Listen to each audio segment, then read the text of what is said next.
কি নিয়ে যাবেন কবরে, হাসরের ময়দানে কি নিয়ে উঠবেন, কিভাবে আপনাকে আল্লাহ তাআলা উঠাইবেন। যদি ইবাদত বন্দেগী না করেন তাহলে পরিণতিটা কত ভয়াবহ হতে পারে। আল্লাহ রাব্বুল আলামিন পবিত্র কোরআনুল কারীমে বলে দিয়েছেন কাফেরদের অবস্থা কি হবে। যারা দুনিয়াতে আল্লাহর স্মরণ থেকে গাফেল ছিল, যারা দুনিয়াতে আল্লাহর জিকির থেকে, আল্লাহর ইবাদত বন্দেগী থেকে, আল্লাহর বিধান থেকে যারা গাফেল ছিল, তাদের অবস্থাটা কি হবে।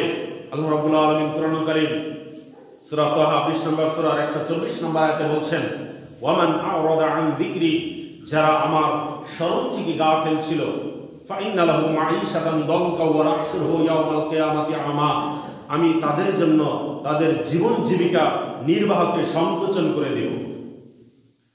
তাদের জীবন জীবিকা আমি তাদের জন্য সংকোচন করে দিব, সংকোচিত করে দিব, এবং তাদেরকে আমি কিয়ামতের দিন অন্ধ করে উঠাইব। এই আয়াতের ব্যাখ্যার মধ্যে রয়েছে, এই আয়াতটা ওই সমস্ত মানুষদের জন্য যাদের জন্য কবরে ভয়াবহ শাস্তি অপেক্ষা করতেছে। আল্লাহ রাব্বুল আলামিন এখানে বলছেন মাঈশাতান দানকা, অর্থাৎ তাদের জন্য আমি তাদের জীবন জীবিকা সংকুচিত করে দিব, তাদের জন্য আমি কবরকে সংকুচিত করে দিব। এবং রাসূল সাল্লাল্লাহু আলাইহি ওয়াসাল্লাম বলছেন কবরবাসীর জন্য, ওই সমস্ত কবরবাসী যারা দুনিয়াতে আল্লাহর জিকির থেকে নিজেকে গাফেল রেখেছে, তাদের জন্য আল্লাহ রাব্বুল আলামিন কবরে সাপ নির্ধারণ করে দিবেন। এই আয়াতের ব্যাখ্যায় সাপের কথা এসেছে। আর ওই সাপের নাম হচ্ছে 3 দিন সাপ। ওই সাপের বৈশিষ্ট্য হচ্ছে একটা সাপের 7টি করে মাথা থাকবে, একটা সাপের 7টি করে মাথা থাকবে, এবং ওখানে কবরে 99টি সাপ থাকবে। এই সাপগুলো একের পর এক সবল মারতে থাকবে কবরবাসীকে।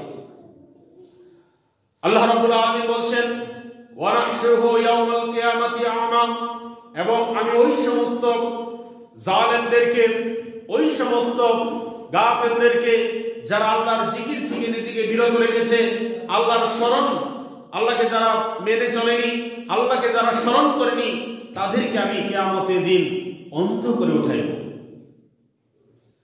তো এই জালেমরা যখন কিয়ামতের ময়দানে অন্ধ করে উঠবে, তখন এরা বলবে ক্বালা রাব্বি লিমা হাশারতানি আমা, হে আল্লাহ তুমি কেন আমাকে অন্ধ করে উঠাইলা।